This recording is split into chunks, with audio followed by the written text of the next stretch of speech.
Hello बच्चों, मैं Mansi Sharma mission ज्ञान से स्वागत करती हूँ आप सबका राजस्थान सरकार और वेदांता के CSR इनिशिएटिव ई कक्षा में।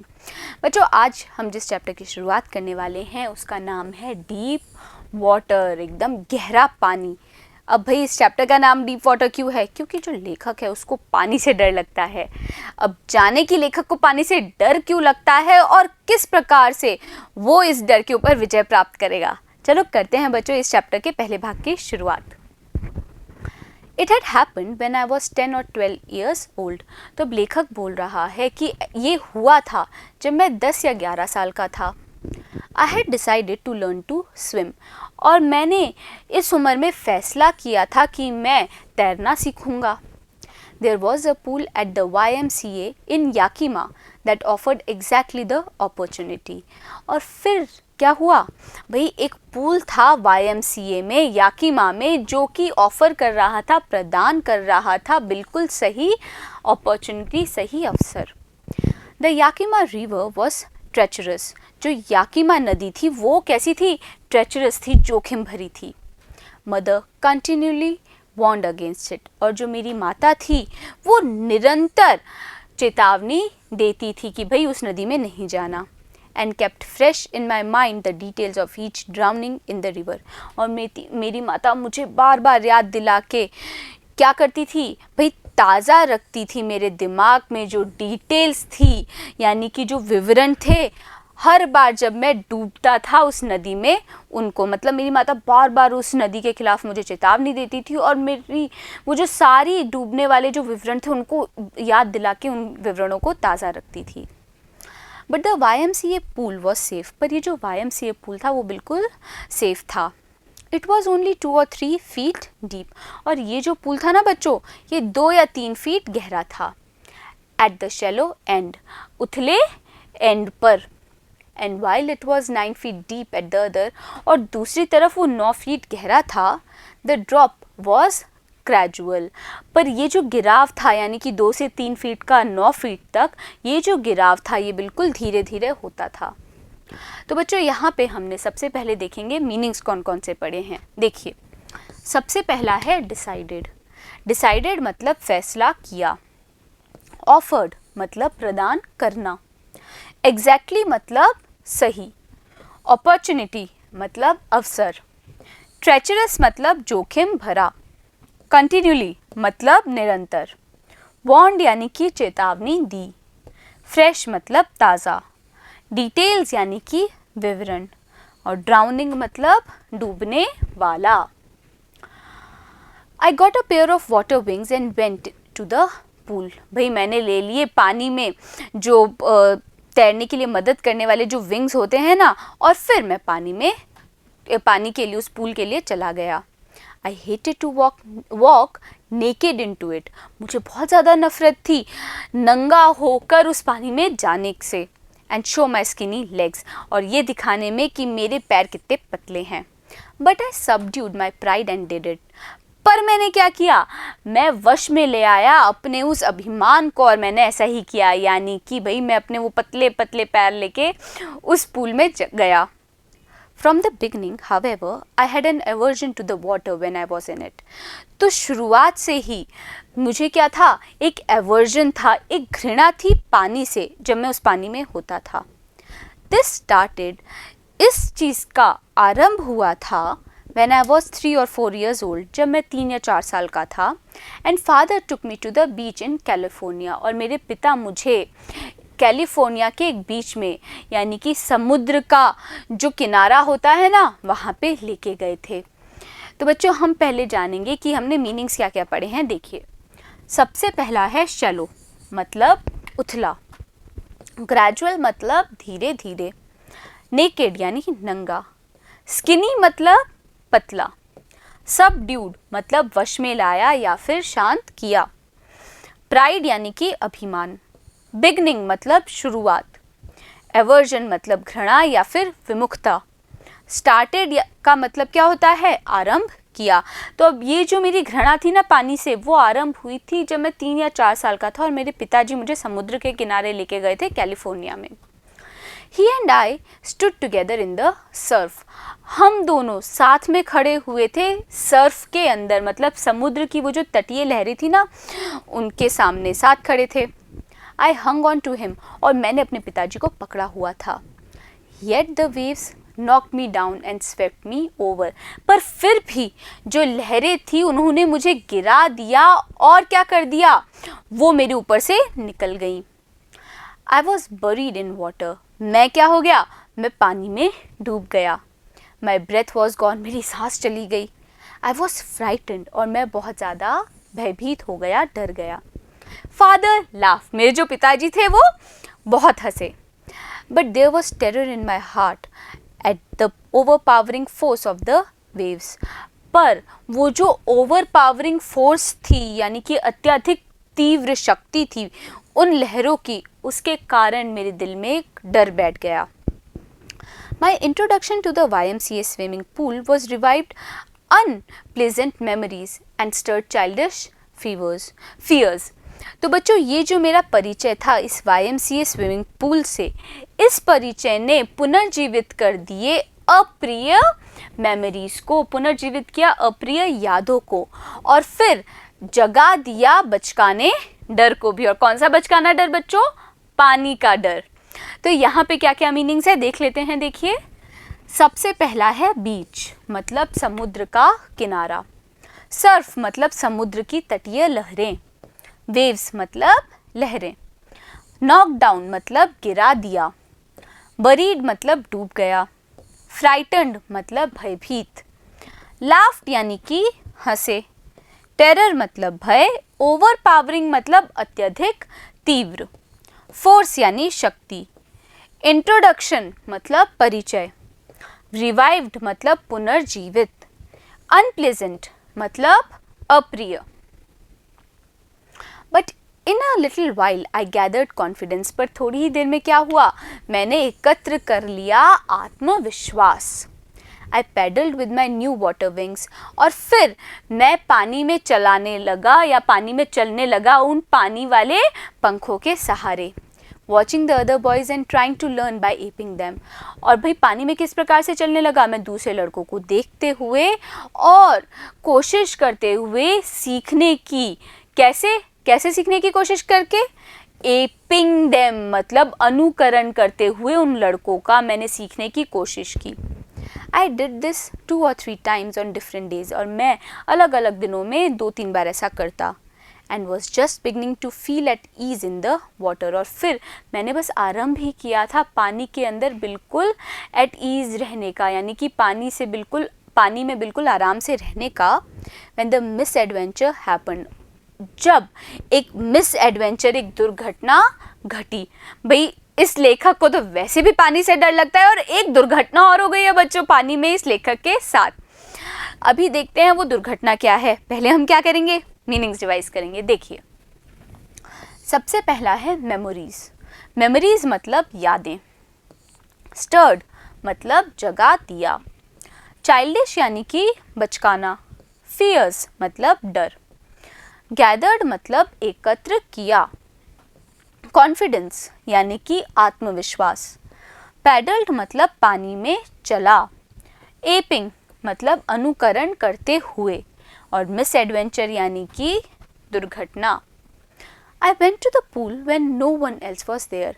वो दुर्घटना क्या थी, मैं पूल में गया जब वहाँ पे कोई भी नहीं था. The place was quiet. वो जो पूरी जगह थी बिल्कुल शांत थी. The water was still. वो पानी भी बिल्कुल स्थिर था. And the tiled bottom was as white and clean as a bathtub. और वो जो टाइल्ड बॉटम था, यानी कि टाइलों से जो आच्छादित वो जो तला था ना उस पूल का, वो उतना ही सफ़ेद और साफ था जैसे कि एक बाथटब.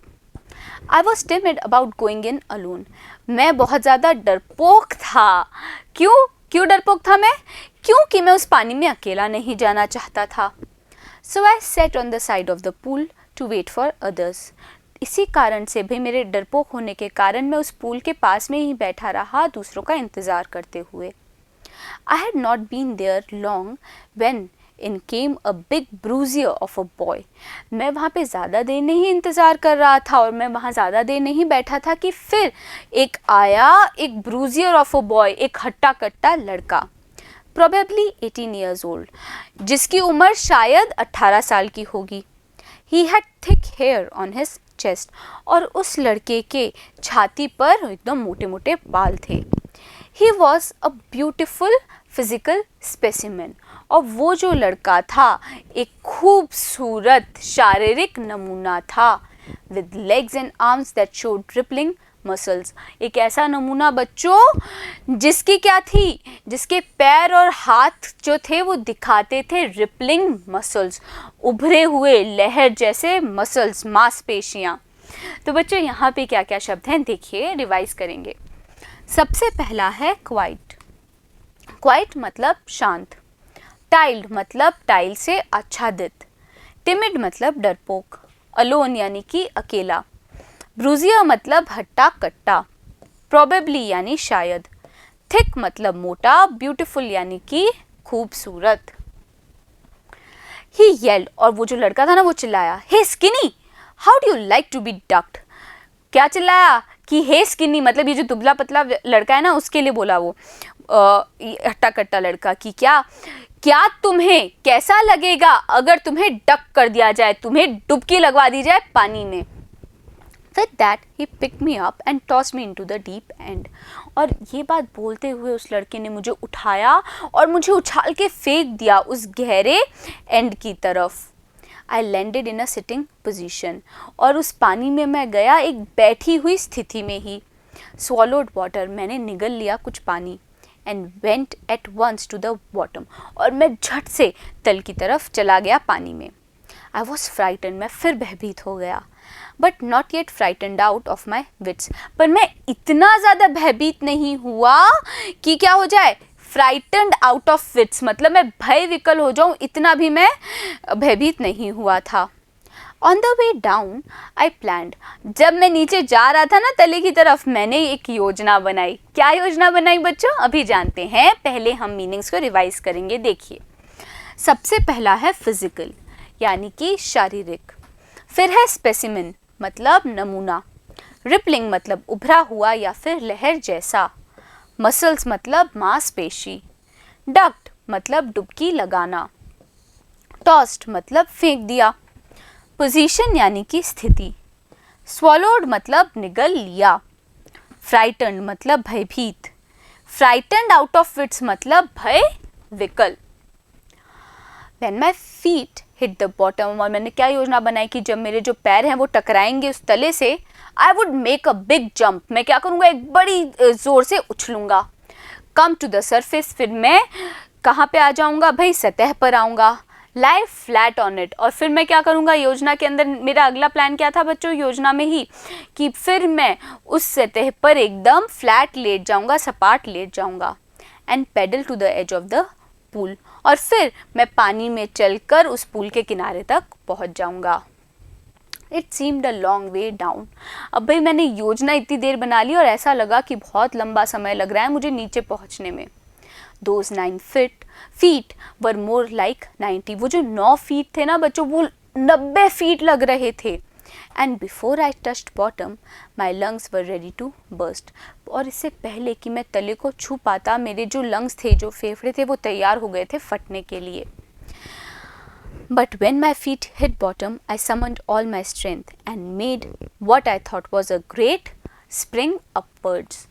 और फिर क्या हुआ बच्चों, जब मेरे पैर टकराए उस तल तक, उस पूल के तल तक, तब मैंने सम्मन किया, बटोरा सारी अपनी ताकत को, और फिर मैंने क्या किया, मैंने एक बहुत बड़ा स्प्रिंग लिया, मतलब मैं एक बहुत ज़ोर से मैं उछला, ऐसा मुझे लगा था। लिखा हुआ है ना यहाँ पे देखो, what I thought was a great, मतलब जो मैंने सोचा ऐसा मैंने एक उछाल लिया, यानी कि असल में वो एक अच्छी उछाल नहीं थी, पर लेखक को लगा कि उसने एक अच्छी उछाल ली है। तो बच्चों यहाँ पे क्या क्या शब्द हैं देख लेते हैं। सबसे पहला है फ्लैट, फ्लैट मतलब सपाट, पेडल मतलब पानी में चलना, एज यानी किनारा, टच्ड मतलब छुआ, समंड मतलब बटोरा, और स्ट्रेंथ यानी कि ताकत। I imagined I would bob to the surface like a cork. अब मेरी जो योजना थी उसमें तो मैंने ये कल्पना की थी कि मैं बॉब करूँगा, ऊपर उठ जाऊँगा सतह की तरफ एक कॉर्क की तरह। कॉर्क क्या होती है बच्चों? बोतल को बंद करने का एक ढक्कन होता है एक प्रकार का, है ना। तो मेरे को लगा कि भाई जिस प्रकार से वो जो कॉर्क होती है वो ऊपर आ जाती है सतह पे उछल के, वैसे ही मैं उछल के सतह पर आऊँगा।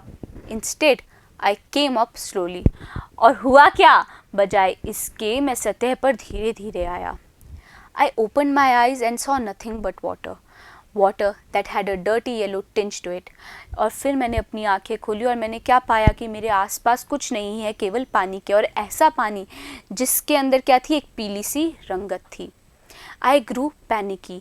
मैं बहुत ज़्यादा घबरा गया। I reached up as if to grab a rope. और मैं ऊपर की तरफ पहुँचने की कोशिश करने लगा इस प्रकार से जैसे कि मैं पकड़ना चाहता हूँ एक रस्सी। And my hands clutched only at water.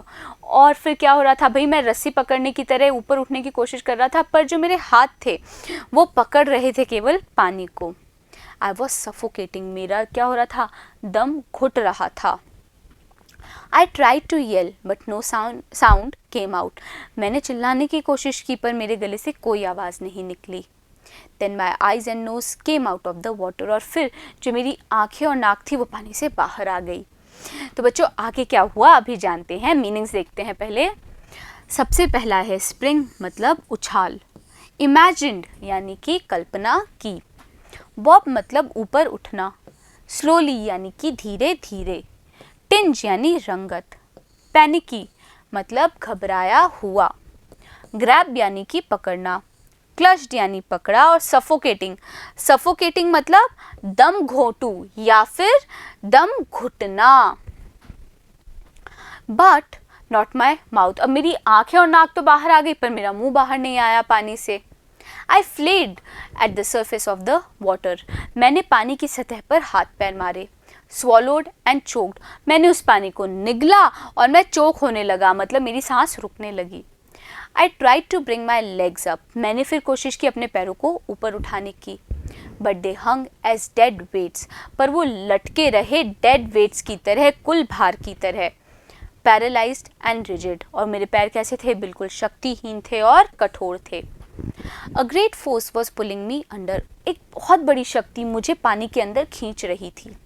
I screamed, मैं फिर चीखा, but only the water heard me, पर केवल पानी ने मेरी वो चीख सुनी। I had started on the long journey back to the bottom of the pool. और फिर से मेरी एक लंबी यात्रा शुरू हो गई उस पूल के बॉटम पे जाने की, यानी कि मैं वापस से तल में नीचे जाने लगा।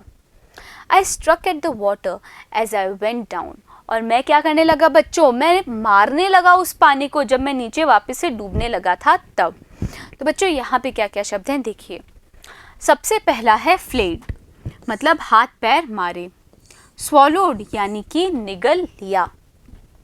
चोक्ड यानी कि सांस रुकी। डेड वेट्स मतलब कुल भार या फिर अचल भार। पैरालाइज्ड यानी कि शक्तिहीन। रिजिड मतलब कठोर। स्क्रीम्ड मतलब चीखा, और स्ट्रक मतलब मारा। Expanding my strength as one in a nightmare fights an irresistible force. और बच्चों मैं जब नीचे जा रहा था तब मैं क्या कर रहा था, उस पानी पे मार रहा था। और क्या कर रहा था, मैं उपभोग कर रहा था अपनी सारी ताकत का, जैसा कि एक व्यक्ति करता है अपने बुरे सपने के दौरान जब वो लड़ता है, एक irresistible जो रुक ना सके ऐसी ताकत से। I had lost all my breath, मेरी जो सारी सांस थी वो भी जा रही थी। My lungs ached, मेरे जो फेफड़े थे उनमें दर्द हो रहा था। My head throbbed, और जो मेरा सर था उसमें भी दर्द हो रहा था। I was getting dizzy, मुझे चक्कर आ रहे थे। But I remembered the strategy, पर मुझे मेरी वो स्ट्रैटेजी रणनीति याद थी। I would, ये क्या है बच्चों, I would spring from the bottom of the pool and come like a cork to the surface. अब अभी भी मुझे अपनी वो रणनीति याद थी, और वो रणनीति क्या थी, मैं फिर से उछल के एक कॉर्क की तरह पानी से बाहर आऊँगा। I would lie flat on the water, और वही रणनीति की थी कि मैं वापस से सपाट लेट जाऊँगा पानी की सतह पर। Strike out with my arms, और मैं जल्दी से चलना शुरू कर दूंगा अपने हाथों की मदद से, and trash with my legs, और जोर से मारूंगा मैं पानी को अपने पैरों से। तो बच्चों यहाँ पे क्या क्या शब्द हैं देखिए। सबसे पहला है एक्सपेंडिंग, मतलब उपभोग करना। फिर है नाइटमेयर, यानी कि बुरा सपना। इररेजिस्टिबल, मतलब जो रुक न सके। एक्ड, मतलब पीड़ा होना। थ्रॉप्ड, मतलब दर्द होना या फिर धड़का। डिजी, मतलब चक्कर आना। स्ट्रेटेजी, यानी कि रणनीति। स्ट्राइक आउट, मतलब काट देना या फिर जल्दी से चलना। थ्रैश, मतलब जोर से मारना। Then I would get to the edge of the pool and be safe. अभी भी मेरी रणनीति यही थी बच्चों कि मैं वापस इस प्रकार से पूल के किनारे पे आऊँगा और मैं सुरक्षित हो जाऊँगा। I went down down endlessly, और अभी भी मैं नीचे जा रहा था एंडलेसली, जो कैसा था, अंतहीन था। आई ओपन माई आइज, मैंने फिर से अपनी आंखें खोली। Nothing but water with a yellow glow, मेरे को कुछ नहीं दिखाई दिया सिवाय पानी के, जिसकी कैसी थी, एक पीली सी चमक थी। Dark water that one could not see through, एक ऐसा अंधकारमय पानी जिसके पार कोई व्यक्ति नहीं देख सकता था। तो बच्चों एंडलेसली, ये जो हमने शब्द पढ़ा है इसका मतलब है अंतहीन। तो बच्चों अच्छी लग रही है ना कहानी। अब ये लेखक किस प्रकार से पानी से बाहर आएगा जानेंगे हम अगले वीडियो में। बने रहिएगा मेरे साथ, मिलते हैं अगले वीडियो में।